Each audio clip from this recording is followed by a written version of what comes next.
about it, because what happens is if you keep failing the program, if you keep failing sessions and you're expecting too much of yourself, it just leads to so much negativity. Leads to just you beating yourself up, some negative self-talk, and you lose a lot of motivation. And, we talk about this almost every year as we come into the winter months in the Southern Hemisphere. This podcast is brought to you by Trivelo Coaching, where we help triathletes and cyclists like you train smarter to race faster. I'm your host, Gerard Donnelly, and on my left is former Australian Ironman Champion and head coach of Trivelo Coaching, Gerard Donnelly. The average pro athlete, and specifically the average pro triathlete or cyclist or runner, will train between 25 to 35 hours per week. Yet the average age grouper probably has a maximum of 10 to 15 hours to train per week, and that's an absolute maximum. More realistically, about 6 to 10 hours. So why is it that we think we should be on the same program as a pro? And that's what we want to discuss in today's episode. Because as always on this podcast, we want to use what the pros are doing to influence our decision making, but there's a difference between modeling what works and setting yourself up for failure because you're trying to stick to an impossible program like the pros. So that's today's topic, as well as a lot of other stuff that is what's happening in the professional world of sports. Dad, our first segment for every episode is, what are you grateful for? Yeah, it's a good topic today. Had lots of discussions about it with some of our athletes exactly about that topic. So it's really good timing.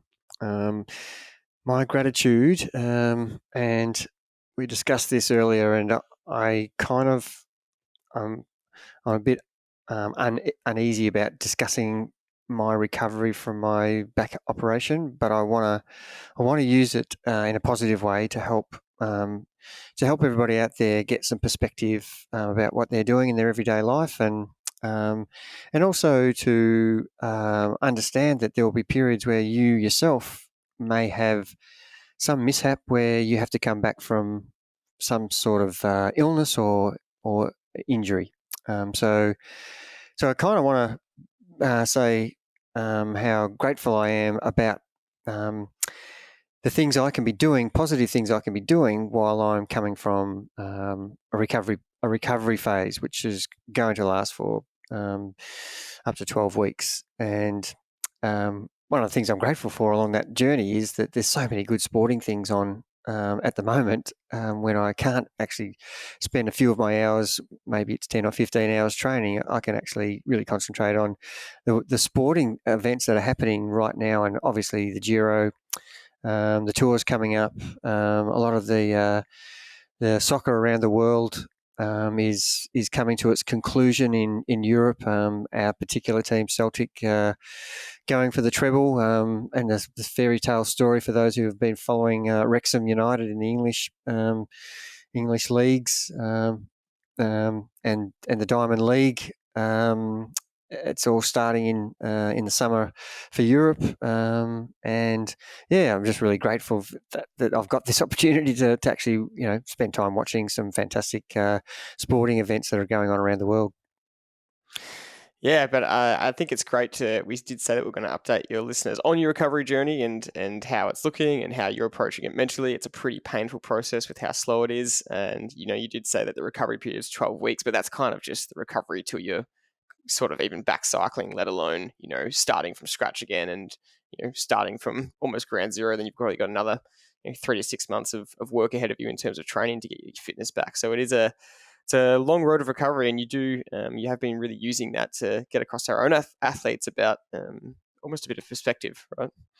Yeah, and it's really important at this period that I want to get across a few things, and I have to actually give a lot of the advice that I've been giving out over a long period of many years, and I have to take that on board myself. And so I think it's really great that I have to go through this because I'm going to get a whole lot of good perspective myself about how hard it is for people who have been injured, and their method that they use to get themselves back to, the Remco Evenepoel example is a classic where, barely able to walk and then he comes out and wins a world title, which we spoke about in the last podcast. So I really want to share my experience and the way I'm going to go about thinking about my recovery and trying to implement a program that can maybe help some others who are in a similar position. So to start with, I certainly, in the last, this is week 3.5 now from my operation. I've been able to sit up a lot more and walk around a lot more than I have in the first 2 weeks. Was pretty average. So week 3 and 4 has been a lot better, and each day I'm getting better. I get to see my super surgeon tomorrow, Mr. Ian Wang. So I'm looking forward to hearing what he has to say about my progress. But generally, I've been able to start from literally, a minute's worth of walking, and I covered 40 or 50 meters. And now, 2 weeks of doing that, I'm able to progress to, 50 meters to 100 meters to 400 meters, and got to myself to a kilometre of just slow walking, which took 20 minutes. So that's a kilometre for every 20 minutes. So that doesn't seem to be such a good pace, does it? But they're the things I have to do, and I have to take it slow and let my body recover and heal from the operation, so that I can actually not be in any more pain from or cause the operation to be rendered useless by rushing myself back into things that I shouldn't be doing. So I've got to allow my body to recover first. So that's the first thing, and I've got that clear in my mind. I'm going to do everything that my surgeon tells me to do, and not anymore. I'm going to follow the process and make sure I'm more conservative than being more gung-ho, which is my normal approach to everything I do is go as hard as I can so I can get back as quickly as I can. And in this situation, I'm going to take the opposite approach and give my back every opportunity to heal properly and not have regrets about doing something silly that I shouldn't have been doing, which might actually put back my recovery. So that's the way I'm thinking about that. And I understand that I have a great level of fitness over 30 or 40 years. I've banked a lot of weeks of training, a lot of days of training, a lot of years of training. So I'm absolutely trusting that process, and which is what I tell everybody who's coming back from injury. You've got great levels of fitness. You've got layers of fitness that you've been putting into your body over the years. Trust that will come back to serve you well, and that's what I'm going to do. I'm going to know that I'm not going to panic about losing my fitness so quickly, and it's only been 3.5 weeks, and a good example of understanding how my fitness is disappearing. Obviously, I can look up performance management chart in Training Peaks, and that would tell me that it's clearly going in the wrong direction. I'm not even worried about that. But one of the things that is really viable to me is my resting heart rate, and I've been a person who's taken their resting heart rate for literally 20 years. So I know what my resting heart rate is most mornings when I wake up. And now that I've got Oura Ring or any of the gadgets that you've got these days, it will tell you what your lowest resting heart rate was overnight. And mine is always between 44 to 48, 49, 50, depending on how hard I was training the day before. It can be around 50 if I've had some hard sessions. If I've had some recovery sessions, it'd probably be 44. If I've got things that are on my mind, it'll probably be around 48, 50. So I've got all this information that I know about how my recovery for a particular day is after a night's sleep. And interestingly enough, the day that I had my operation, my resting heart rate the night before was probably a bit higher. It was around 50. And that whole week before that, it was around 44 to 45. So already I had anxiety the night before the operation.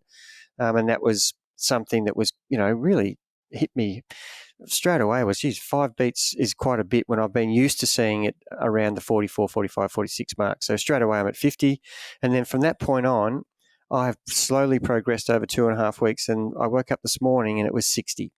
So the last 1 week, it's been going from 55 up to 60. The periods where I was in most pain, it was also hovering around the 55 to 60. So that's, when I'm at 60, that's actually 15 beats higher than I have been for probably 20 years. On average, 15 beats higher. So that tells you how much strain and stress the body is after an operation like I've been through. So they're really good indicators to tell me that, geez, I am probably losing fitness because I'm not doing much during the day. I'm sitting around and doing, walking for 20 odd minutes is not actually contributing much to my fitness. It's contributing to my rehab, but it's not helping my fitness, that my fitness is continuing to fall. So I have to be really clear in my mind that that's okay, because I've got that much stored fitness in my bank that when I start training again, it will come back quickly. And that's what I'm hanging on to. So that's one point. Understanding that, and I'm trying to give you examples to everybody listening out there, what are the things I'm going to use my mindset as. And I can be tricking my mind if I want to, but I'm going to play that game, and it's really helpful. And the more I talk about it to other people that I'm coaching, and one of the things that I'm really pushing is getting perspective.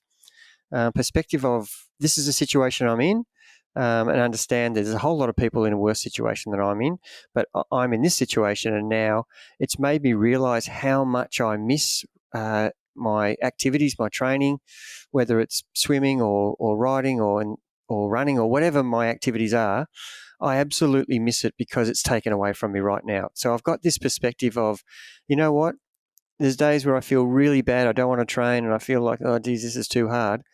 But now when it's taken away from me, I would give everything to go and ride my bike right now. But I know that I can't for this particular period of weeks. And I'm okay with that, again, because I'm going to trust the process. But I've certainly got ingrained in my mind that I actually do love what I do. I love training and being fit and being healthy, and looking forward to the days where I can get back into it and know that it's going to be hard periods, but I'm okay with that because it's what I want to do.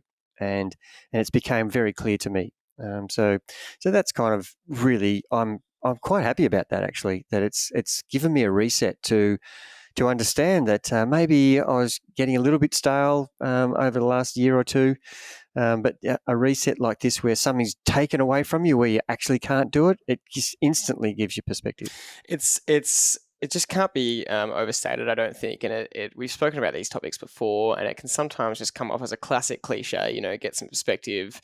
There's someone worse off than you, that kind of thing. And we hear these kind of moral tales from when we're children, like, don't complain, there's someone worse off than your position. And that gets really old really quickly. And as you get older, you kind of dismiss those cliches because you might be pissed off about a situation, or you might be feeling stale or negative about your situation. And we sort of have a rule in our family that it's like a no complaining rule. And it seems really trivial, but it makes such a massive difference. In all complaining does is make you feel bad about the situation, make you feel worse. It definitely doesn't make you feel better. It makes you feel worse. And it's really bad thing for the person you're complaining to, because then you're putting them in a negative state and they have to show empathy towards you and think about your negative situation. It's really a selfish thing to do. And it kind of comes back to the whole reason why we do this segment of the podcast, the gratitude thing. When you have this perspective, suddenly you're grateful for what you did have and the fact that you could train. And we're not here to sit here and preach Stoic philosophy, although I think it's so simple, but it is just so much more powerful than we give credit to. And it really, the way you're viewing your situations and the way you view training and the way you view your experience and whether you are grateful for it or not, and whether you have good perspective, really influences how you feel about your day and how you feel about your week. And I just think that can't be overstated. Like I said, I think it really shapes your enjoyment level of your training and your enjoyment level of your preparation for a race or something. And I just think that's so important. So as cliche as it can be, and as simple as a statement it can be, like, get some perspective what you're saying, when you're actually in it, you do realize how powerful it is. And it's just a good reminder for us when we're feeling negative about things. Yeah, and look, I've got to be grateful, and we're extending the gratitude because I think it's important. I really do, and we don't flippantly do gratitude in our podcast because it's something to fill in time. We actually want everybody who's listening to our podcast to put this into their daily living, because it is a different mindset. It is a great way for you to think about things differently. And you've had so many examples with your early days as a fitness almost guru with the group that you had, where people were just having so many good outcomes from changing their mindset at 6 a.m. in the morning when they had to say in front of a group of 20 people what they're grateful for. And I just thought that was super powerful. And for me, I just think when people are, and I'm really grateful for this as well, when people ring me or I'm ringing them to say, hey, great training session on the weekend, or really, really fantastic race, your half marathon time was the best you've ever done, and they're coming back with me saying, "Oh, thanks so much. And how's your rehab coming along?" And I can have two answers here. I can go, "Oh, geez, it sucks. I feel really down," and I can then give that person such a downer experience from their euphoric, great training that I rang them to talk about, and all of a sudden I'm making it a negative experience by telling them how crap I feel, and I'm intentionally pushing myself to be not negative about it. What are the positive things? Every day I'm getting closer to actually being able to train again. Every day the pain's getting less. And thanks for asking, but I feel like I'm on a journey, and I'm looking forward to, and I'm super motivated. I'm looking forward to the day I can ride, and super motivated to train really well. It could be 12 weeks of no training, and then 12 weeks of getting myself back to the state where I was before the actual operation, and that actually adds up to 24 weeks, or it could be closer to 30 weeks, depending on, that's almost going on to 2/3 of a year. But my motivation is that I've got a long time to be active. It's just, it'll be gone in a blink of an eye. In 3 years' time, that 12-week period or 24-week period will be insignificant. It's huge now, because it's right in my face at the moment. But I really want to thank the people for asking, firstly, about my progress, but I don't want to be doom and gloom. I want to be, I'm on a journey. We can learn lots from this. And help each other along that journey of having some good experiences. And I heard Geraint Thomas say, for every bad experience you have, it makes the good experiences so much more worthwhile. And that's another cliche, but it is so true, because it means more to you when you've had so many things that you feel like you've been, things didn't go your way, and it wasn't, it was out of your control, and all of a sudden. Another example would be Roglic in the 2020 Tour de France, when he lost the last stage time trial to Pogacar. Well, he's turned that around and beaten Geraint Thomas in exactly the same scenario. So, there's another example of adversity. And boy, did he make, he felt unbelievably satisfied about, he felt bad for Geraint Thomas, but to turn it around and actually do exactly what happened to him, do it to someone else, and to end up winning the Giro because of that was pretty bloody impressive, I reckon. Yeah, and it's a real fine line here of what you're talking about, because I think this is really important. It's not pretending that everything's positive and everything's okay, and if someone says, "Yeah, how's your back surgery?" You're not sitting there and pretending that everything's happy-go-lucky.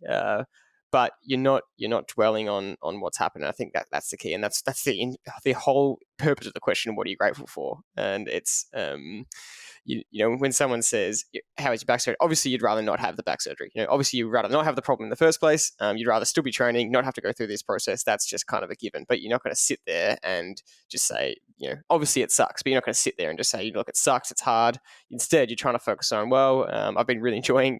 As you said, I'm grateful that I've been enjoying the sport. I've had some time off to relax and have a bit of a reset, and all those things you just mentioned. That's the purpose of the question. So I think that is a really important distinction to make. And it's funny, this gratitude segment, sometimes it's a minute from us where it's just something simple, and sometimes it's extended out like this. And I guess I'll finish off with mine, and I do really want to talk about what an experience we had last week, which I did not think, if you had asked me at the start of the year that you told me I was going to have this experience, I would have said yes. But we actually got invited to go to a race in China last week. And so 5 Travello riders got invited to do this cycling race in Shanghai.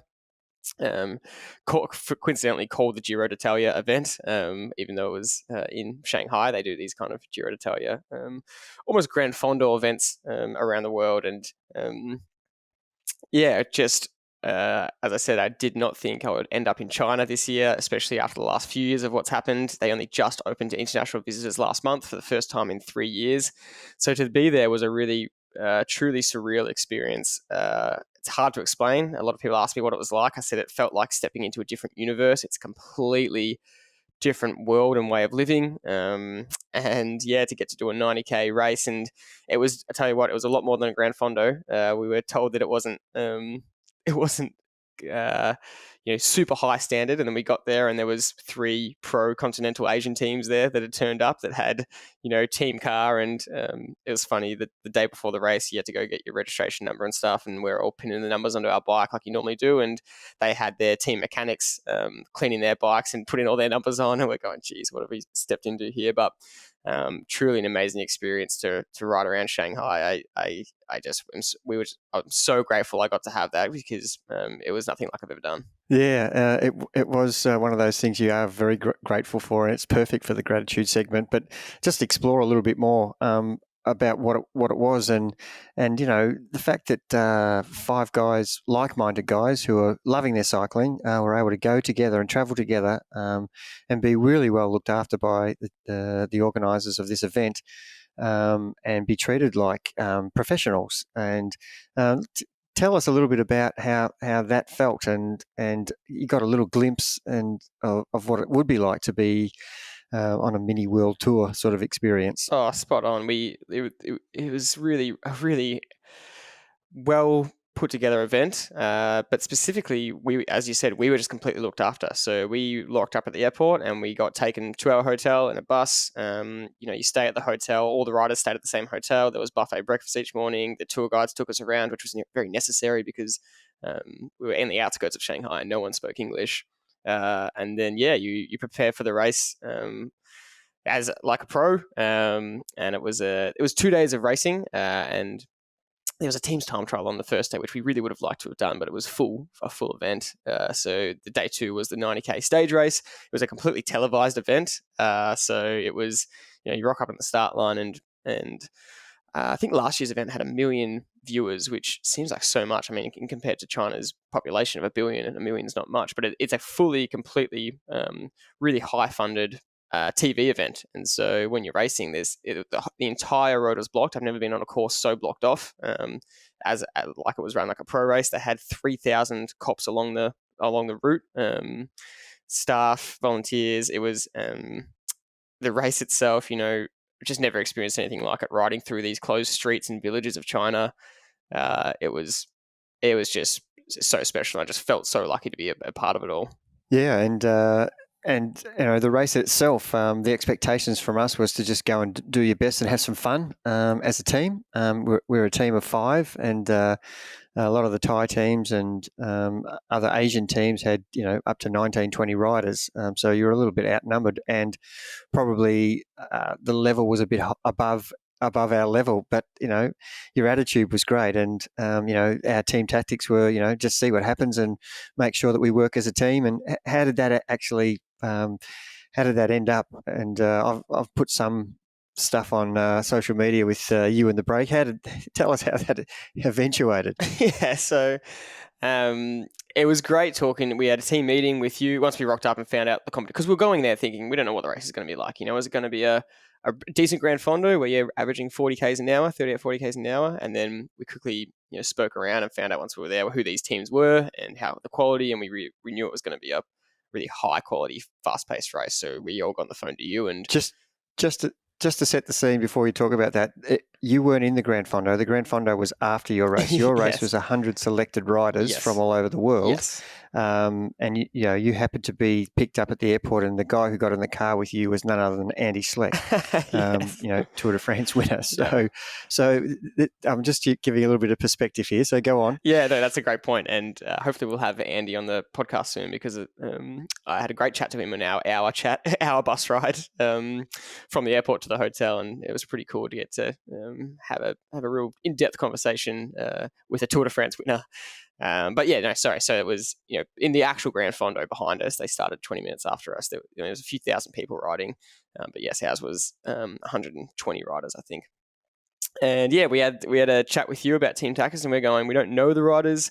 A lot of them knew each other because they raced each other on the Asian circuit. We don't know really how it's going to play out. It's going to be it's a flat course, so it's going to be super fast. Does that mean it's going to be really hard for a break to get away? How do we try and shut down breaks with 5 of us, all varying levels of ability and form? Do we try and pick someone to ride for? And so we had that great chat with you, and it's a good example of team tactics. You're sort of saying that your big message was you've got to be in the race. You know, it doesn't matter about their ability. You've got to do things to be a part of the race, and there's no pressure from us because we're turning up to an event that, you know, it's not an event we trained for specifically. So the best advice I thought you kind of gave was have some fun and take some risks and see what happened, and that resulted in me getting in the breakaway. And it was funny because the race started with no neutral zone, which is pretty different. And the race organizer kind of said, you know, just use a bit of common sense at the start, making sure that everyone gets out safely. And we just knew that wasn't going to be the case. And the gun went, and it was just hell for leather from the gun. It was just, I did my peak power and peak heart rate in the first 9 minutes of the race. To give 90-kilometer race. To give some perspective, three of us hit over 200 beats per minute heart rate, which is just crazy. My heart rate never gets over 192 and 193, maybe 195 in a bike race. The only time I've ever hit 200 was when I had COVID, and so I assumed that it was something to do with COVID that hit that. And so to hit 200 ppm in the first 9 minutes just shows what was happening, and it was just going. There were guys just sprinting all out. We had 5 of us, so we were trying to, you know, a few of us just not shut down attacks, but go with any moves in case they stuck from the very start. And it was probably I'd gone with 2, Mitch had gone with 2, Nick had gone with 2. Our guys, you know, trying to like just jump across and be part of it. We could see the same teams trying to send 2 guys at a time, and it seemed like maybe at the 10 or 15 minute mark, after a dozen moves had tried to go, and it's always that case when everyone just starts to feel that fatigue a little bit, and the group just started to back off, and a few guys went, and I just happened to jump on a guy's wheel who I knew was a good rider. As he went, I saw him winding up a bit, and then that's the break formed, and there was 9 of us that formed the break, and that was it for the rest of the race. The break stayed away, and it was a pretty cool experience. Yeah, and so obviously we can't leave it at that. We have to actually explore what happened in the race. The other Trivelo guys are now happy that one rider is in the break. Probably in hindsight, you weren't the best endurance rider to be in the break, but that's the luck of having a crack and being at the right time at the right place. And so you're finding yourself in a break with guys who are riding probably above your level. Yeah. When the break was forming, I was absolutely on my limit. That was just me. I was really hanging on, and the break is forming, and they're flicking their elbows to come through. And I'm saying to the guys, just let me sit on for a second. I've come across. There was kind of 4 guys there, and then 5 of us went across, and they were fucking screaming at me. And that's I guess pro racing, is they're trying to intimidate me, and I'm just going, I actually can't they let me sit in for a couple of turns. And then all 9 people started working together, and I was seriously on my limit, and I was just going, I cannot risk going through a turn here because I might get dropped. And I missed one more, and then one of the guys just went like nuts at me. And then I tried to call someone else in, and there was 3 guys on one team in the break, one Thai team, and there was 3 guys from another Thai team, but they're both Thai teams, and they were both kind of working together. So it was almost 6 out of the 9 were all kind of part of one team, even though they were distinctly 2 different teams. And then there was 3 of us that were kind of isolated. And I tried to go through, and 2 of them just sat behind me and let the wheel go and said, "We're not going to close the gap." And it was a 2 or 3 meter gap to the back of the breakaway, and they said, "We'll sit back. If you want to drop off, we'll sit behind you." And within 5 seconds, the gap was 8-10 meters, and they just bluffed me, and I just thought, I don't want to miss this break here because I don't know if I'll get back on. They might just jump me because 2 of them are together, and so I put in a huge effort to get onto the back. And that put me so far in the red zone, and I just thought I have to just try and roll through with the group and not do a turn on the front, just roll straight over. A lot of the guys were doing turns between 10 and 30 seconds. And once I started doing that, they let me do that. They didn't ask for more than that. As soon as I got to the front, I just rolled over, and I just spent the next 10 minutes surviving, just trying to get my breath back. And then it kind of settled into a pretty good roll. And luckily, I was able to, the next 30K, 40K, because I looked down and I've gone, we're 25Ks into the race. I am absolutely fucked. I am I thought, how am I going to go another 75K here or 60K? But yeah, you just, as with everything in cycling, it always, can calm down. You just got to, I said to myself, to survive the next minute, just try and get through the next minute, and hopefully the tempo goes down. And that's what happened. And it just kind of settled like that for the next, until about the 60K mark. And we were getting time updates on the board, which is pretty funny. It sat at a minute for a while. And while it was at a minute, everyone was working pretty well together. And then at about the 60K mark, it was 2.5 minutes. And once that happened, then everyone started looking at each other, and I knew that fireworks were going to happen. And then, guys just started jumping, and they were in a great position because, one of their riders could go, and it would be up to the basically non-team members to chase them, because the rest of the team just sit there and say, well, that's our guy, so we're not going to chase him. And then once we'd bring them back, the next guy would jump, and it just felt like we're in a horrible position. And as you said about, form, if we had team radios very early on, I would have been screaming in the radio to our guys, get up here, get out of the peloton and get up here. Their mindset was kind of like, well, we've got a guy in the break, so we don't have to chase. But I was completely isolated up there. I was easily the weakest rider out of the 9 in the breakaway. I was outnumbered. It was just a really poor position to be in. And that's not really trying to complain about it. It's just the fact of where I was in the race. And the 2 guys back in the group are stronger than me, so it's much more beneficial if they're up the front. So if we had our time in hindsight, if we had team radios or something, we would have probably said, get away from the group, try and bridge the gap across the breakaway, which would have been incredibly hard in itself, but that would have been our best option. And basically how the race unfolded was they just kept jumping. I was already on my limit, let alone trying to chase down every attack. A few guys got up the road. Me and another guy who were kind of isolated, didn't have team members, were sort of rolling on the front, trying to limit some damage, but not really doing much. I thought that's how it would play out to the end. And then with about 10K to go, I ended up half crashing around a corner. The guy in front of me saw the corner too late. I was just kind of on my limit, so I was just looking at his back wheel. I wasn't looking up, so that was my mistake. I came around this corner way too fast, and I went into the dirt. And kind of only half fell. I managed to get my leg out, and my hand kind of came down, but it was in some grass, and I didn't fully crash. But by the time I got back on my bike, they were already 30 meters away, 40 meters away, and then that was it. I couldn't close it back, so I had to just ride the last 10K solo, and that was my race. No, it's a great story, and so many lessons in there, isn't there, about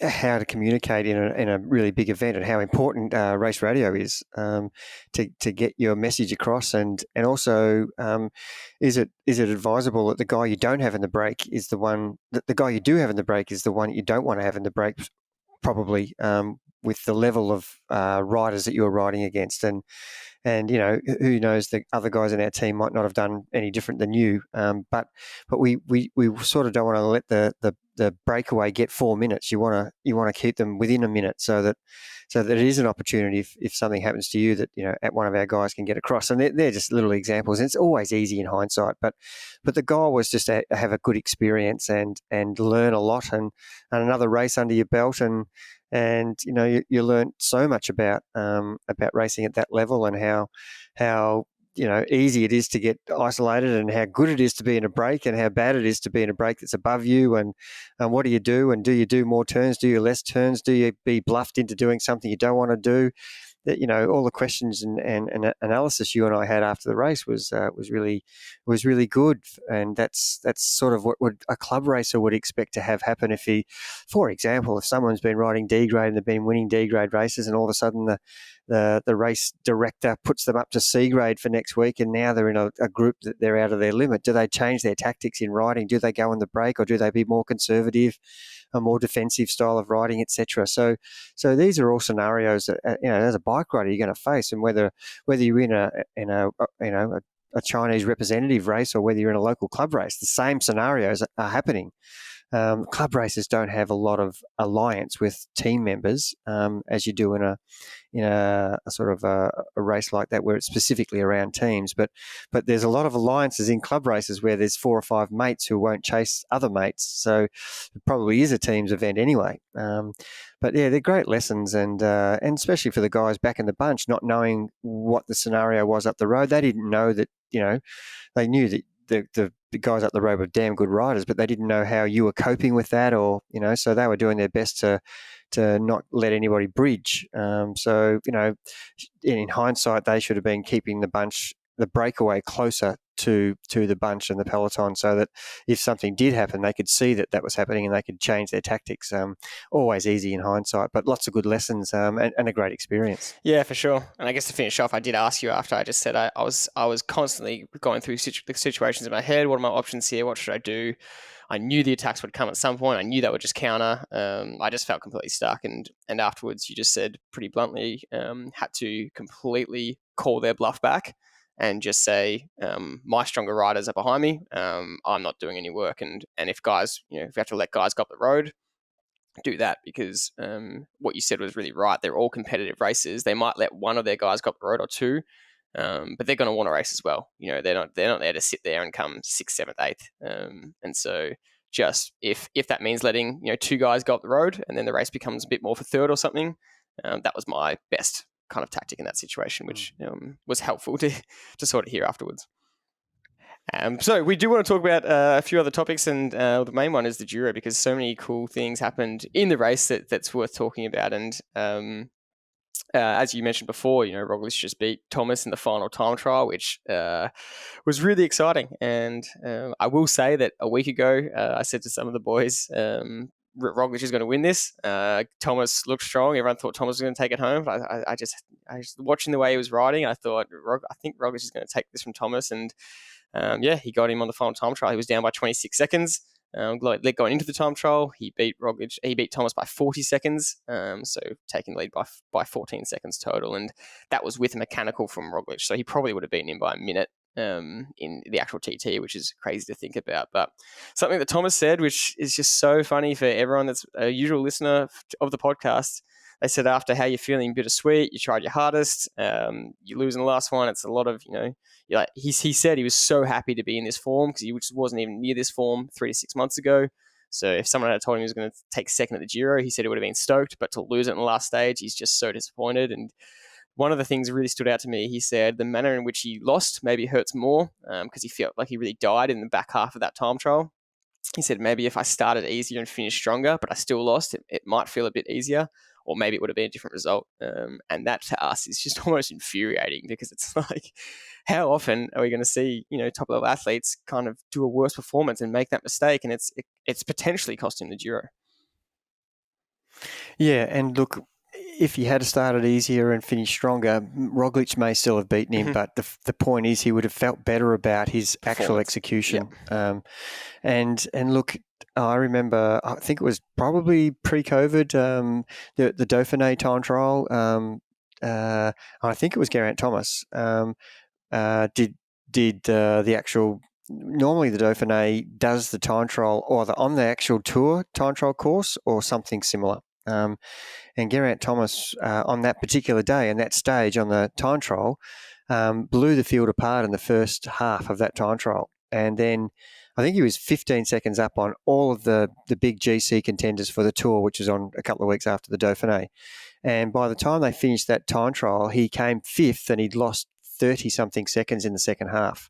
And I remember on a podcast, we talked about that actual performance and saying even the pros make a mistake in execution.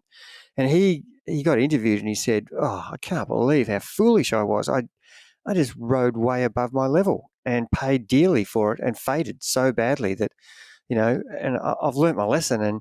And here he is, the point I'm making is they can continue to make mistakes just like we do all the time. And just because you do it once, it doesn't mean you're going to have to do it again. You have to really keep concentrating. And it's a great message that the pros at the top of their game can continue to make the same mistakes repeatedly. But, if he wasn't getting information in his ear saying that he was 7 seconds down on Roglic already in the first 4K or going to 9 seconds down, would he have ridden that differently? And my guess is he would have. Because the pressure is now coming from an outside source telling him that his competition is already ahead of him. And I think there's a lot to dissect in that. And I was saying to you, imagine if he didn't hear any of that information, he just rode to his numbers and then came home strong like he would normally do from the experience that he has as a time trialist. And that if he got to the end of the race and did as hard as he could, he would have to be happy that if he lost by 40 seconds because he's done the best he could. But by having information telling him that he's already down after 5 or 7K, I'm not sure if it's a positive contribution. It changes the mindset that, I'm obviously in a race with someone else, but I'm not trusting my process here. And you'd be looking down at your numbers saying, well, he's beating me by 7 or 8 seconds. This is the best numbers I can do. But what does he do? He would try to ride above that. And as we know, riding above your capabilities might work 1 out of 100. You might be on a great day. Your form might change to be, one of those great days in your career. But the other 99 times, it's going to be a poor outcome. And when we use athletics as an example, every world record from 5,000 meters to marathon is won in a negative split. That means the second half is faster than the first half. So that's execution at its best in athletics. So it is similar in time trialing because it's you against the clock. And in athletics, it is you against other athletes. But normally, if you're running with in a marathon, for example, or even in a 5K, you're still running against the competition, but your limitations as if you're wanting to run 60 seconds per 400 meters and the race goes out in 56, you need to be at the back of the field for that to be working to your benefit. You can't be at the front because you can't sustain that. So they're good examples of I think for everybody listening out there that you if you don't concentrate on your actual ability going into an event and understand your numbers, and I'm a big believer in racing the race, and I'm a big believer in going by how you're feeling and then pinpointing all of that against your numbers and your actual what you have done in training and possibly on the better days you've ever raced. But those combinations have to be taken into consideration as a group, not individually. And so you have to keep making decisions, and it doesn't matter whether you're in a little club race or in a half Ironman or a club road race or a swimming event. You've still got to decide how you're going to pace the thing according to how you feel. And so I think at the elite level, guys are still making the same mistakes as age groupers are, but it's more catastrophic because it's something that's on the big screen and the whole world's watching. So it's almost more embarrassing for them. So that's why I think it's great that Geraint Thomas comes out and tells everybody that. Yeah, for sure. It's brilliant. Yeah, and there is an argument for the fact that on that stage specifically, you want to do your best performance ever. So that 1 out of 100 times, you say, well, this is the time to win the Giro. And a lot of people might do that for their A race. This is my A race. I want to do better numbers than I ever have. But you don't do those better numbers in the first half. The argument's still the same. If you want to have your greatest race ever, execute your numbers as well as you should until that last period when it really counts. And then that's when you do your PB. That's when you do your best power numbers ever. Yep, set your race up so that you can use your power numbers at the start to not go into the red zone too soon, and set your race up so you can actually race it properly. And then listen to all the splits that you're hearing in your ear because you can do something about it. But when you actually go into the red zone and you've ridden too hard early, you actually can't, you're pedaling squares. You can't change. The only thing you can do is go slower, which is quite frustrating and infuriating to be in that position. You're helpless. And yeah, just so many good examples of what's happening in the world that we can use in our own little community of where we're racing, and whether it's a club race or a local triathlon. These are so many good examples of even the best make these mistakes. So don't feel bad if you actually do similar things, but as long as you learn from what mistakes you're making and not repeating the same thing over and over again and expecting a different result, that's going to be your downfall. And I see this happening so many times. I had a guy ring up saying I think he'd done 15 Ironmans and his best Ironman was under 10 hours.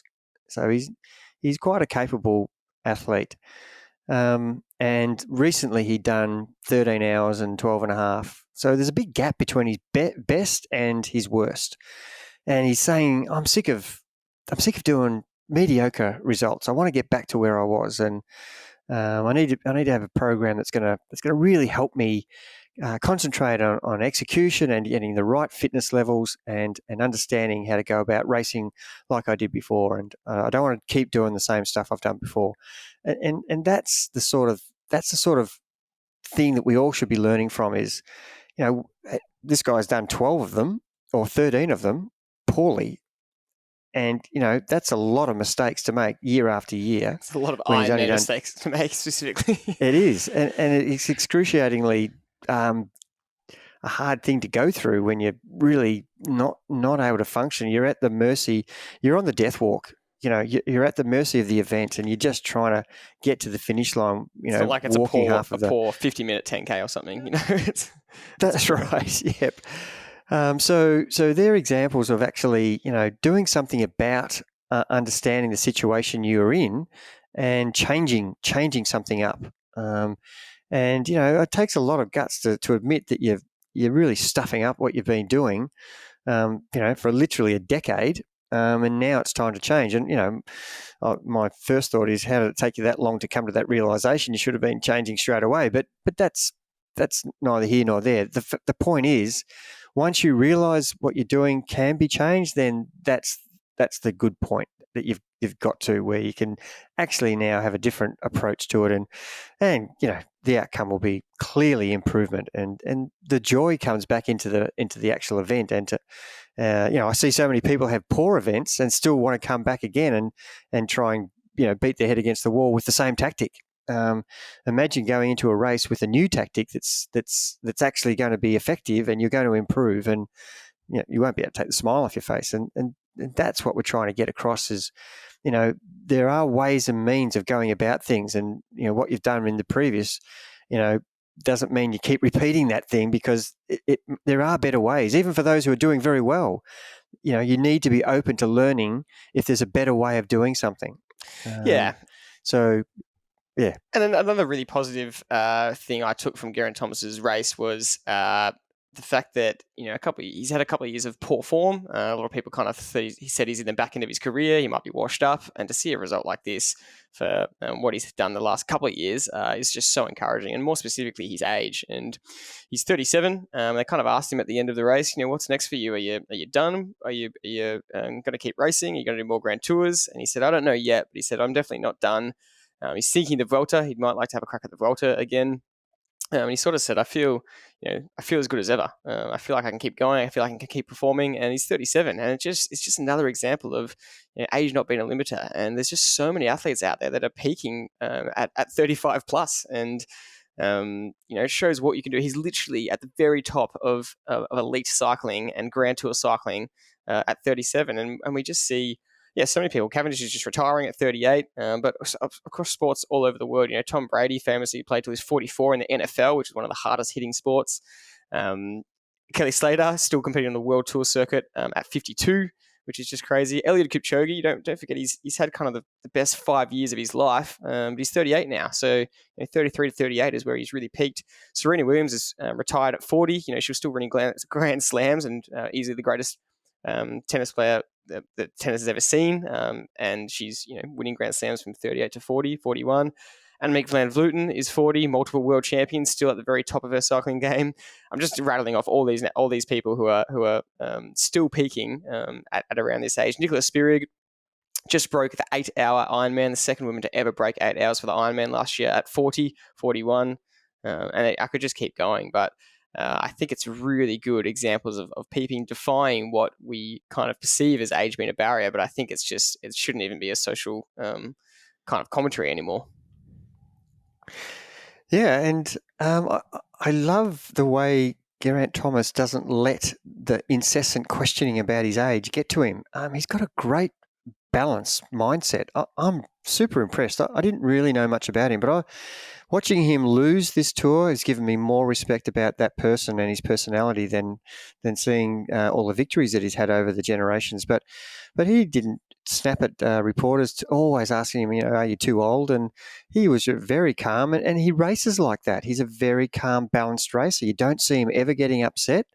Thibaut Pinot is a classic example of someone losing the plot when there's people doing things that he doesn't want them to do in a race.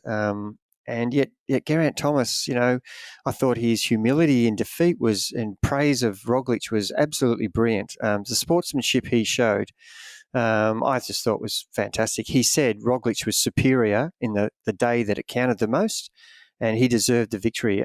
And I have no excuses. He was better than me on the day. And I just thought that was fantastic.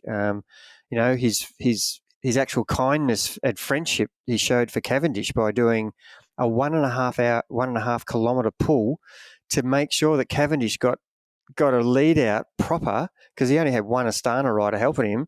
And all of a sudden, here's Geraint Thomas from Ineos Grenadier sitting on the front, telling Cavendish to get on his wheel and taking him to 800 metres to the finish. And Cavendish goes and wins and breaks the world record for the most Grand Tour victories in the history of cycling. What a great thing to do. And Cavendish was so emotional about what Geraint Thomas had done for him.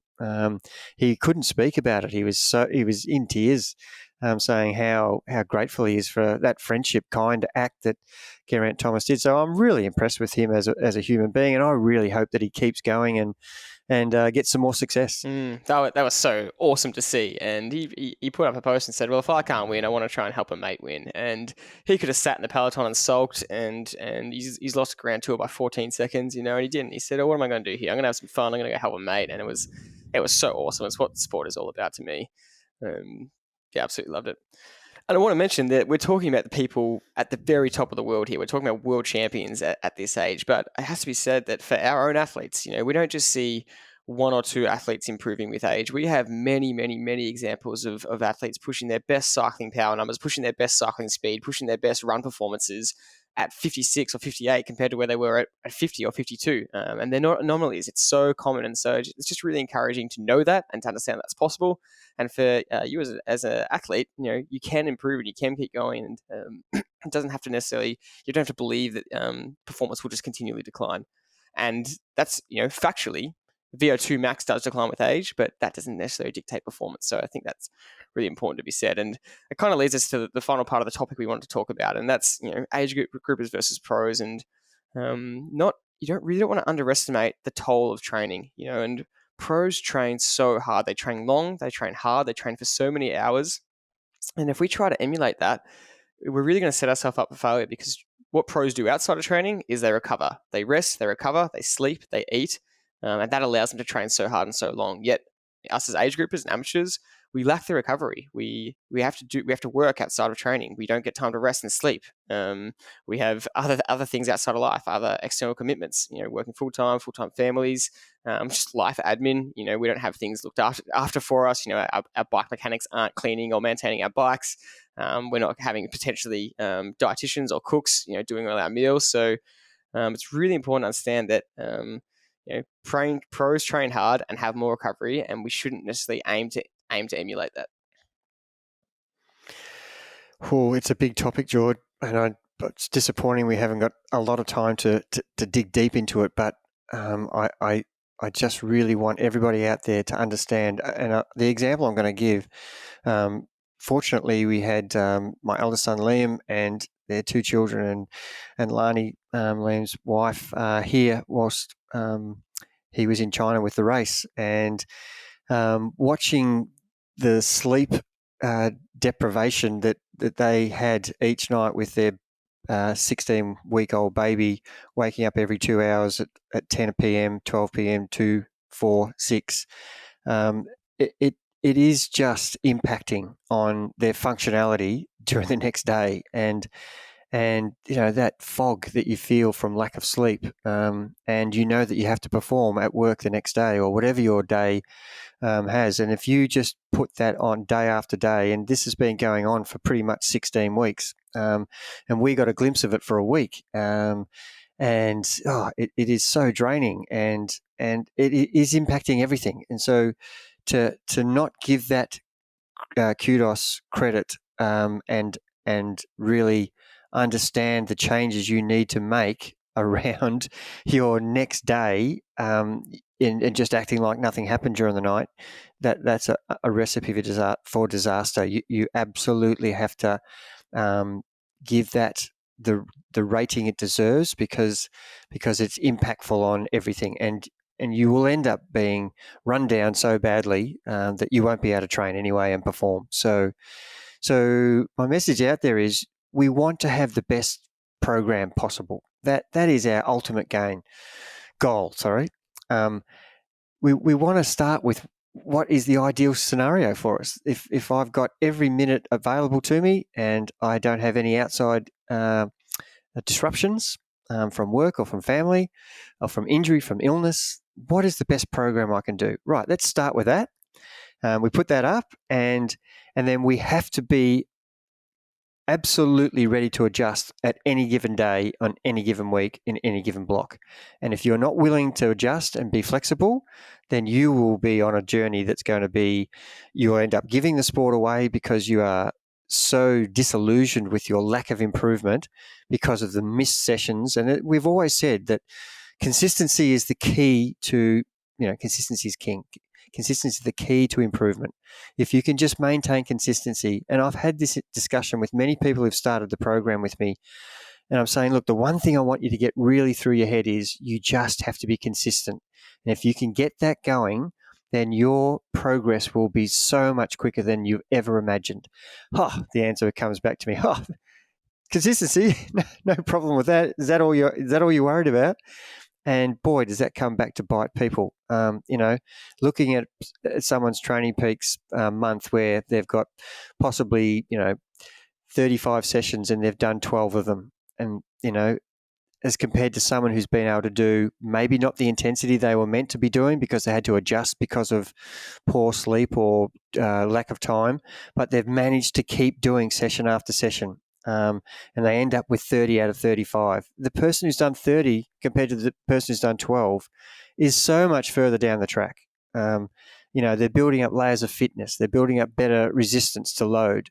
The person who's doing shorter, maybe harder sessions, but is not doing many of them, is actually going to stay pretty stagnant for a long period of time and not improve.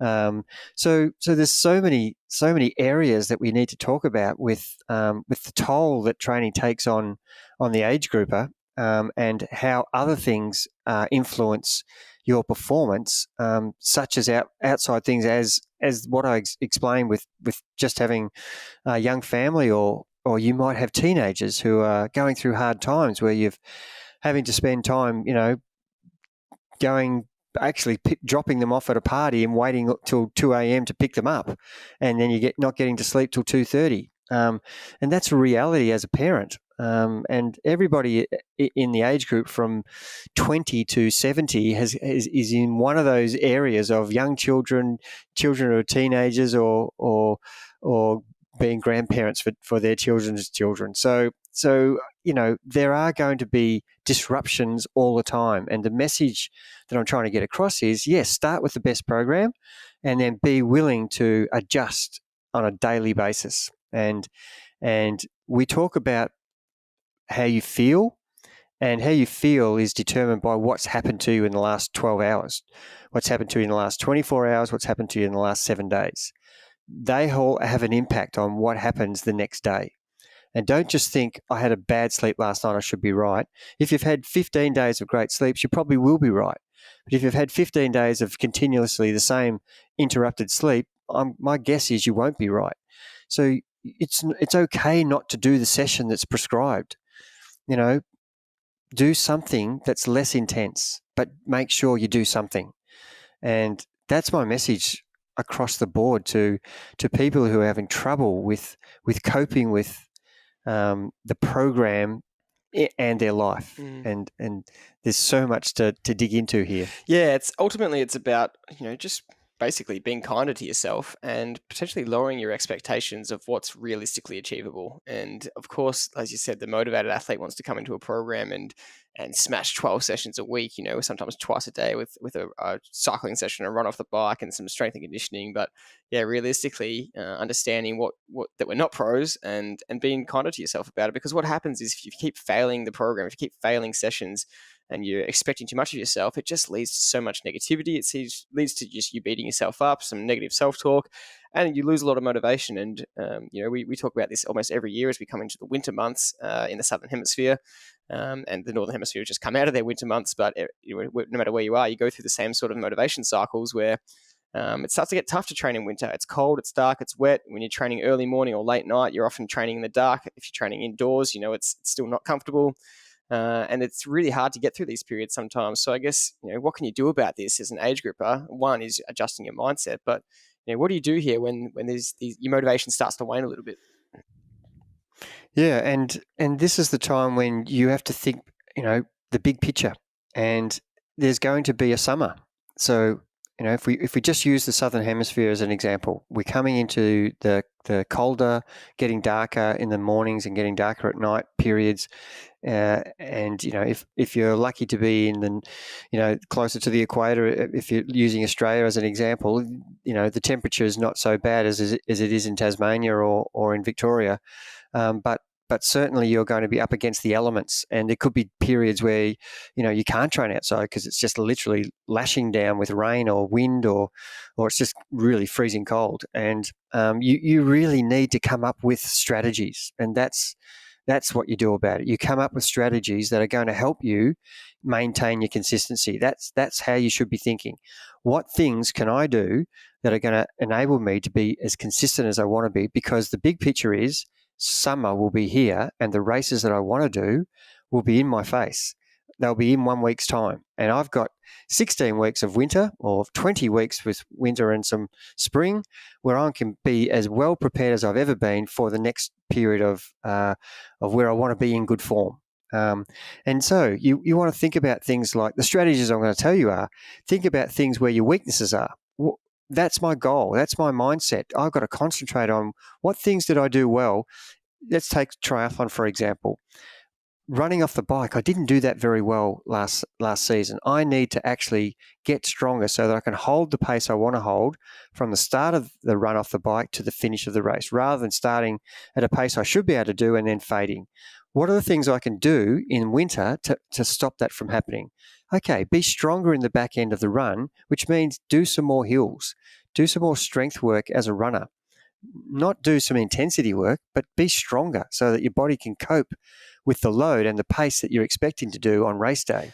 Do some more. Their strategies. Do some more race-specific intensity off the bike. Once a week, getting off the bike and running a 5K at your half Ironman race pace or something. Yeah, you've just got to come up with strategies, and all of a sudden your mindset's like, oh, how exciting is this? If I start to think about, I want to be a better runner off the bike, am I stronger? Was I strong on the bike, or did I fade during the events last year on the bike? Therefore, I again use this period to become a stronger, more robust cyclist. Things like my high end is good when it's set out properly, but when it's a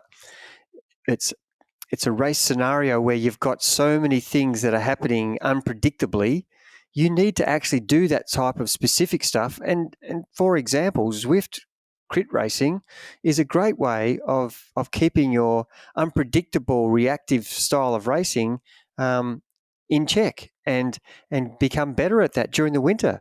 And it's a great way to not have to do a training session. You're getting the same outcome where you're trying to ride at threshold with high, over and under threshold efforts that are unpredictable in the race situation. You're getting the same session. So use these fun sessions to make your 12 to 16 week period a much.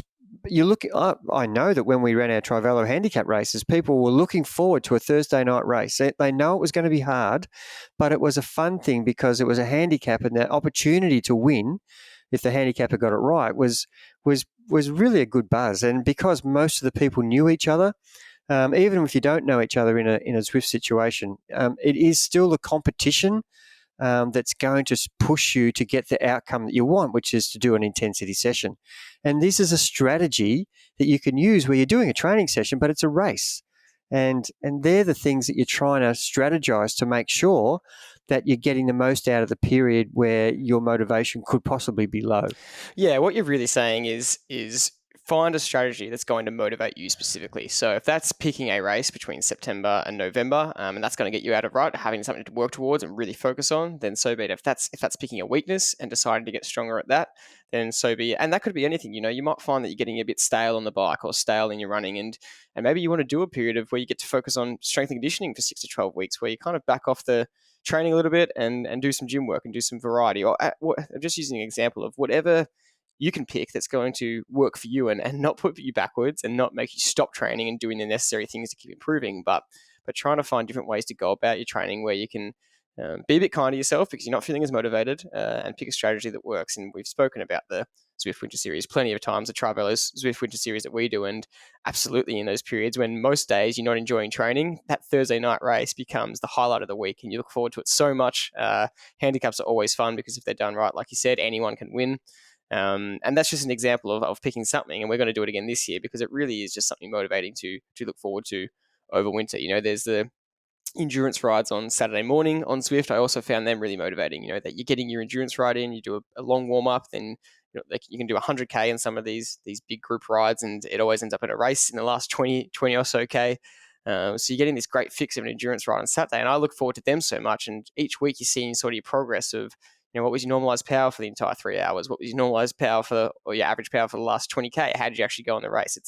It's really motivating stuff. And I guess the last point I wanted to mention and finish on is that some of this topic can also make you believe a false narrative that you always have to be motivated and that training always has to be enjoyable, and that's just a kind of a myth, and we don't want to promote that myth. We're not trying to say that you need to be motivated all the time or it always needs to be enjoyable. Of course, we want to be enjoying the process. We want to enjoy training. We want to enjoy our racing.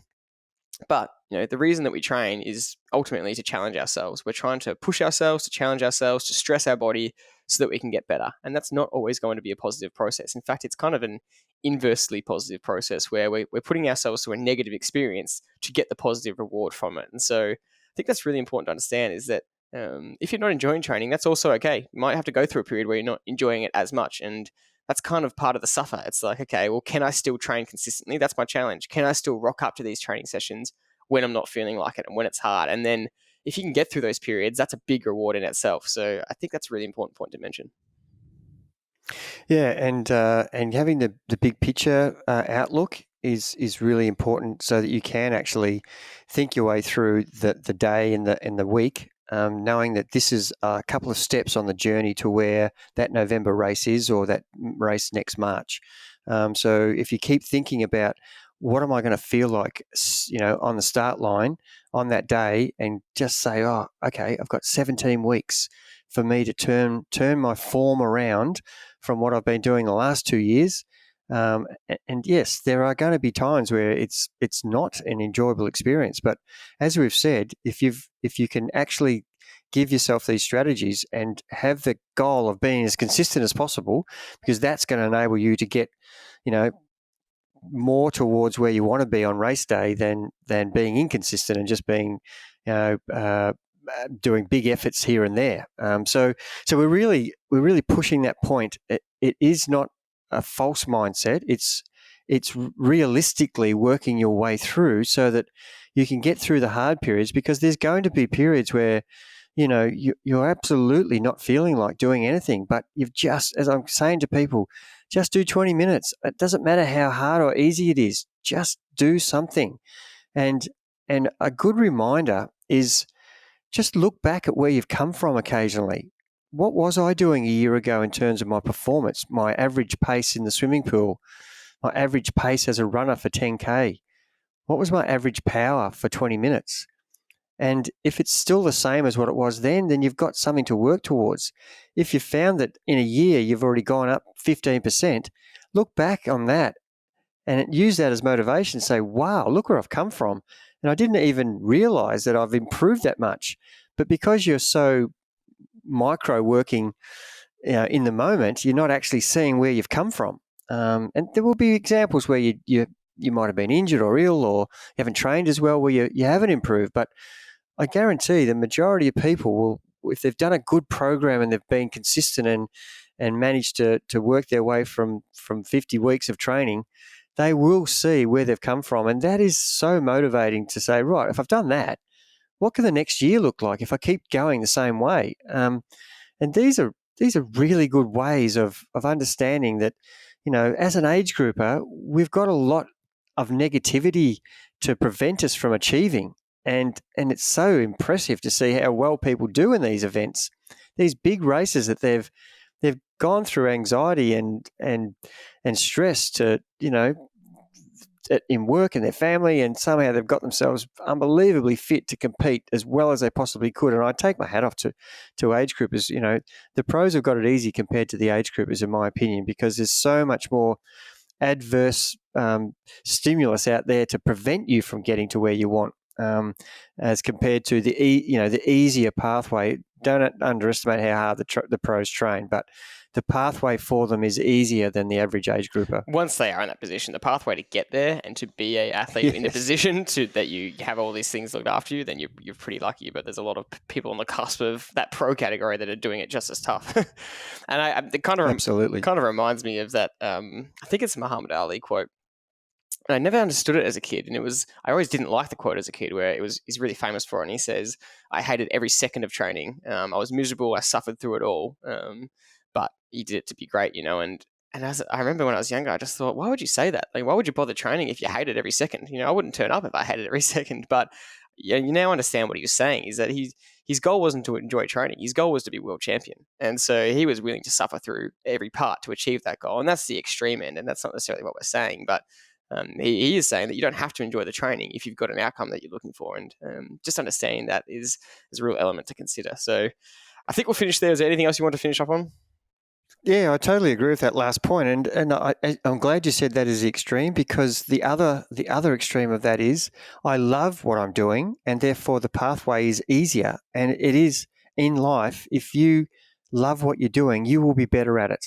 And it's a real credit to Muhammad Ali for the fact that he was so driven to be the best in the world that he was suffering immensely through his training because he hated it. But how good is it when you actually love doing something, and you will be better at it?